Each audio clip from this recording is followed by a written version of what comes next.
Saudara-saudari, Injil kita pada hari ini diambil dari Injil Yohanes bab 15 ayat 1 sampai 8. Akulah pokok anggur yang benar dan Bapakulah pengusahanya. Setiap ranting padaku yang tidak berbuah dipotongnya, dan setiap ranting yang berbuah dibersihkannya, supaya ia lebih banyak berbuah. Kamu memang sudah bersih karena firman yang telah kukatakan kepadamu. Tinggallah di dalam aku dan aku di dalam kamu. Sama seperti ranting tidak dapat berbuah dari dirinya sendiri kalau ia tidak tinggal pada pokok anggur, demikian juga kamu tidak berbuah jikalau kamu tidak tinggal di dalam aku. Akulah pokok anggur dan kamulah ranting-rantingnya. Barang siapa tinggal di dalam aku dan aku di dalam dia, ia berbuah banyak. Sebab di luar aku, kamu tidak dapat berbuat apa-apa. Barang siapa tidak tinggal di dalam aku, ia dibuang keluar seperti ranting dan menjadi kering. Kemudian dikumpulkan orang dan dicampakkan ke dalam api lalu dibakar. Jikalau kamu tinggal di dalam aku dan firmanku tinggal di dalam kamu, mintalah apa saja yang kamu kehendaki dan kamu akan menerimanya. Dalam hal inilah Bapakku dipermuliakan, yaitu jika kamu berbuah banyak, dan dengan demikian kamu adalah murid-muridku. Demikianlah sabda Tuhan. Terpujilah Kristus.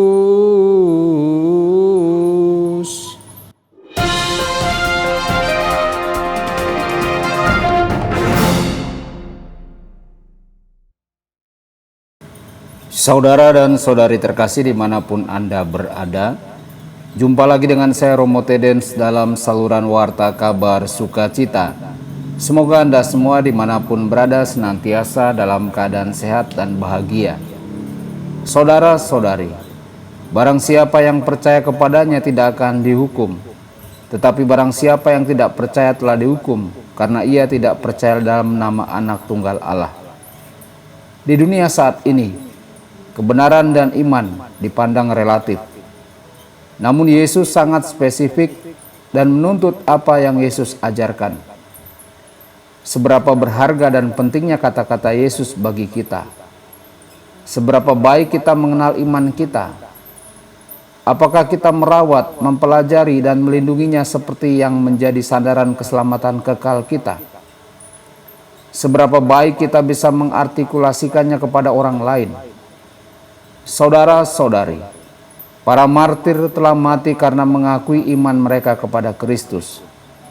Mereka yang menjadi milik Kristus melalui iman dan baptisan harus mengakui iman baptisan mereka di hadapan manusia. Jika kamu menuruti perintahku, kamu akan tetap berada dalam kasihku. Tidaklah cukup percaya dalam hati dan pikiran kita, atau mengaku dengan bibir kita, jika kita tidak menjalankan ajaran Kristus dalam hidup kita. Yesus mengingatkan pemuda kaya tentang perintah-perintah sebagai langkah pertama menuju hidup kekal. Santo Paulus mengingatkan umat Kristiani perdana akan hal itu. Tidak tahukah kamu bahwa orang yang tidak benar tidak akan mendapat bagian dalam kerajaan Allah? Saudara-saudari, kehidupan Kristus, kehidupan pokok anggur adalah kekudusan, kebajikan, dan kasih pengorbanan. Kita tetap di dalam Yesus jika kita hendak bertumbuh. Bagaimana kita bertumbuh dalam moralitas dan dalam mengikuti Kristus? Apakah kita percaya kita bisa melakukannya bersatu dengan pokok anggur? Atau apakah kita percaya kita bisa melakukannya tanpa Dia? Kita yang percaya kepada Kristus menjadi anak Allah. Adopsi anak ini mengubah kita dengan memberinya kemampuan untuk mengikuti teladan Kristus. Ini membuat kita mampu bertindak benar dan berbuat baik. Dalam persatuan dengan Juru Selamat, kita mencapai kesempurnaan kasih yang merupakan kesucian. Saudara-saudari, Santo Petrus diperingatkan oleh Kristus bahwa tanpa doa ia tidak dapat setia. Seluruh kehidupan moral bergantung pada tingkat persatuan batin kita dengan Kristus. Pribadinya melalui Roh Kudus menjadi aturan hidup dan batin dari aktivitas kita. Kasih karunia, rahmat, dan kekuatannya memungkinkan kita untuk mengatasi kelemahan kita dan melakukan kehendak Bapa. Selama kita tidak mengalami Tuhan dalam doa, keegoisanlah yang akan terus membimbing dan mengatur hidup kita. Doa dengan cara yang sangat efektif, sakramen-sakramen, memperkuat ikatan kita dengan Kristus, memotivasi tindakan kita dengan kasih-Nya, mengisi pikiran kita dengan sabdanya, dan menyemangati hidup kita dengan kehadirannya. Di dunia yang sibuk ini, kita terkadang tergoda untuk mereduksi doa menjadi tindakan iman yang spontan atau seruan minta tolong yang mendesak. Kita terlalu lamban untuk meluangkan waktu bagi Kristus. Kita hanya memberi sisa waktu untuk Tuhan. Dalam tantangan yang semakin meningkat untuk mengubah dunia bersama Kristus, apakah kita berharap menghasilkan buah kerasulan yang signifikan tanpa dedikasi yang sesuai dengan doa?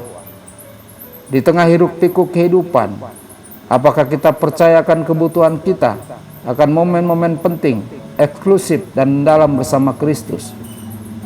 Yesus memutuskan untuk tetap bersama kita dalam ekaristinya. Saudara-saudari, seberapa sering kita tetap dalam Dia sebelum ekaristi kudus? Tuhan Yesus memberkati dan menyertai Anda semua. Sabda Allah adalah kebenaran. Sabda Allah adalah kehidupan.